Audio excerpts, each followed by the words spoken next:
Assalamualaikum warahmatullahi wabarakatuh.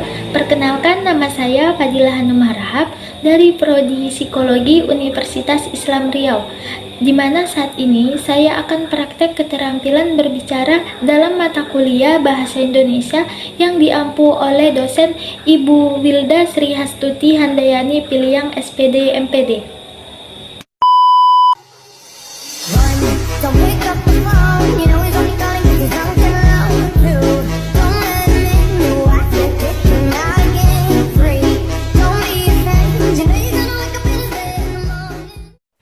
Pernahkah kamu mendengar apa itu gangguan kecemasan atau anxiety disorder? Gangguan kecemasan atau anxiety disorder merupakan salah satu gangguan mental yang sudah tidak asing lagi di telinga masyarakat.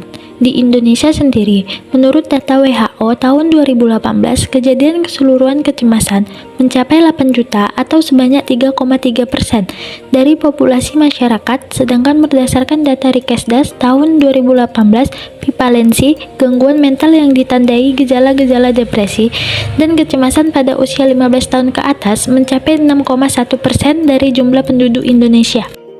Berdasarkan data-data tersebut, kita bisa mengetahui bahwa jumlah penderita gangguan kecemasan tidaklah sedikit, sehingga gangguan kecemasan bukanlah hal yang disepelekan. Nah, gangguan kecemasan itu sendiri ialah gangguan yang ditandai dengan adanya ketakutan dan kecemasan yang berlebihan serta gangguan perilaku terkait. Ada beberapa poin yang membedakan anxiety disorder dengan kecemasan biasa, antara lain sumber dan intensitas. Dan kecemasan itu sendiri, kecemasan normal bersifat intermittent atau muncul hilang, dan kemunculannya berdasarkan peristiwa atau situasi tertentu. Anxiety disorder cenderung kronis, irasional, dan banyak fungsi kehidupan dalam berbagai situasi ditandai dengan perilaku menghindar, kekhawatiran secara terus-menerus, dan terganggunya konsentrasi serta memori. Kecemasan biasa bersifat sementara, sedangkan anxiety disorder akan membuat penderita merasakan kecemasan yang tidak kunjung hilang dan dapat memburuk dari waktu ke waktu. Ada beberapa jenis gangguan kecemasan, antara lain Generalized Anxiety Disorder atau GAD, Panic Disorder, Fobia, dan Social Anxiety Disorder. Jenis gangguan kecemasan yang pertama adalah Generalized Anxiety Disorder atau GAD. Individu dengan GAD mengalami tingkat kecemasan atau kekhawatiran yang sulit dikontrol. Kecemasan itu terjadi selama kurang lebih 6 bulan dan dapat mempengaruhi aktivitas mereka sehari-hari.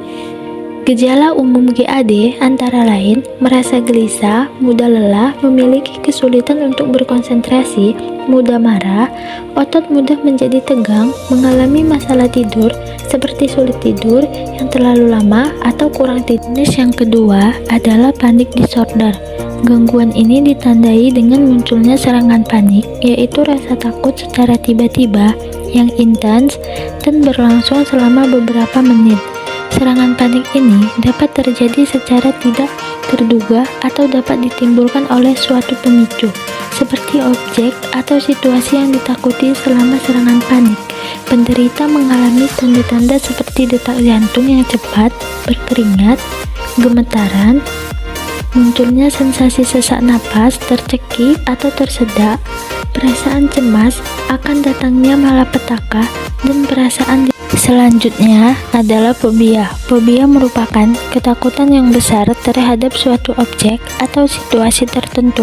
Fobia ditandai dengan adanya kekhawatiran irasional atau berlebihan dalam menghadapi objek atau situasi yang ditakuti, menghindari objek situasi yang ditakuti, dan perasaan gelisah menghadapi objek atau situasi yang ditakuti.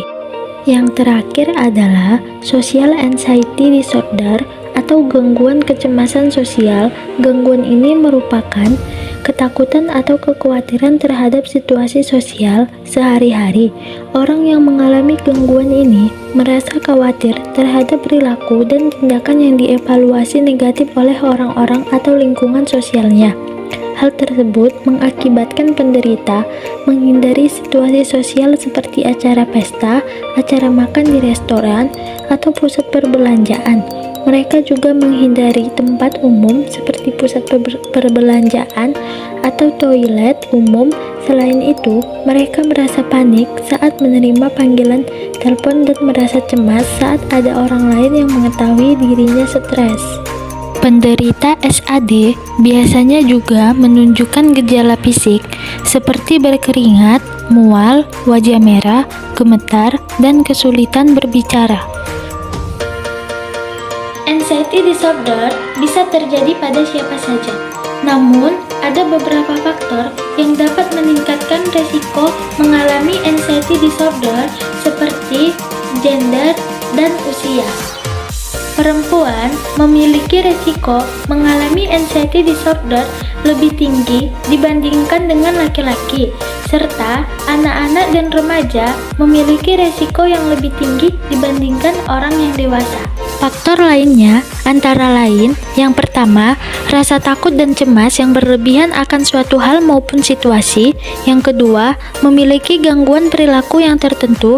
Yang ketiga, rendahnya status sosial dan ekonomi. Yang keempat, kecemasan dan buruknya manajemen emosi pada orang tua akan meningkatkan resiko terjadinya anxiety disorder pada anak. Hal tersebut disebabkan karena anak akan mengimitasi kecemasan tersebut. Strategi untuk mengontrol anxiety dan mengurangi stres. Yang pertama ada relaksasi. Relaksasi bagus dilakukan untuk mengurangi stres seperti relaksasi otot, progresif, atau mengurangi ketegangan otot agar lebih rileks karena orang dengan AD cenderung mengalami peningkatan gairah secara keseluruhan. Yang kedua, membuat rencana aktivitas. Untuk beberapa waktu ke depan, kita bisa memilih kegiatan yang dapat mendistraksi diri dari kecemasan dan membawa ketenangan. Yang ketiga adalah olahraga. Olahraga bagus untuk membantu mengurangi rasa cemas karena olahraga melepaskan zat kimia otak yang melawan kecemasan. Sangat dianjurkan untuk melakukan olahraga selama 30 menit sehari dan 3 kali dalam seminggu.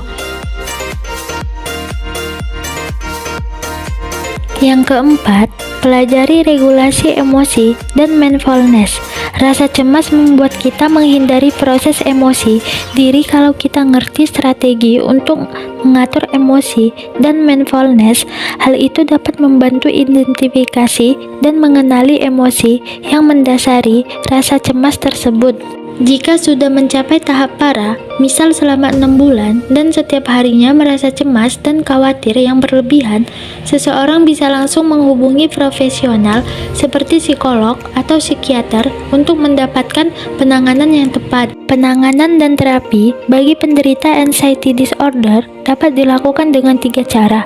Yang pertama, menggunakan psikoterapi atau CBT. Yang kedua, menggunakan farmakoterapi. Dan yang ketiga, masuk ke kelompok support system. Psikoterapi akan efektif apabila diarahkan secara spesifik mengenai kecemasan yang dialami dan dapat menyesuaikan dengan kebutuhan penderita. Psikoterapi yang dapat dilakukan adalah CBT, Cognitive Behavioral Therapy. Selain itu, penanganan dilakukan dengan pemberian obat-obatan oleh profesional seperti psikiater. Pemberian obat-obatan ditunjukkan agar dapat mengurangi gejala dari anxiety disorder tersebut. Contoh obat-obatan seperti obat anti-anxiety, antidepresan, atau beta blockers. Tentunya pemberian obat-obatan tersebut harus atas dasar resep dari profesional yang menangani seperti psikiater. Selain psikoterapi dan farmakoterapi, penanganan anxiety disorder dapat didukung dengan adanya support system yang baik, saling mengerti, mendengarkan, dan memahami satu sama lain. Contoh support system antara lain seperti keluarga, teman, atau komunitas sesama penyintas.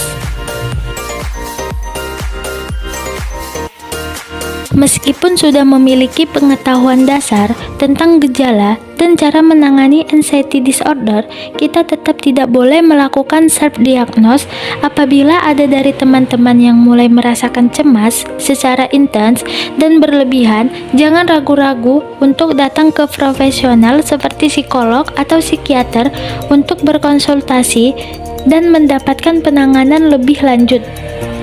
Bagi kamu yang mungkin saat ini sedang berjuang untuk pulih dari anxiety disorder, tetap semangat. Kamu hebat karena telah mengambil langkah untuk memperjuangkan kesehatan mental kamu.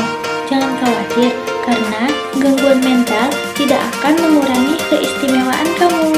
Oke, sekian dari aku. Sampai jumpa lagi. Dadah!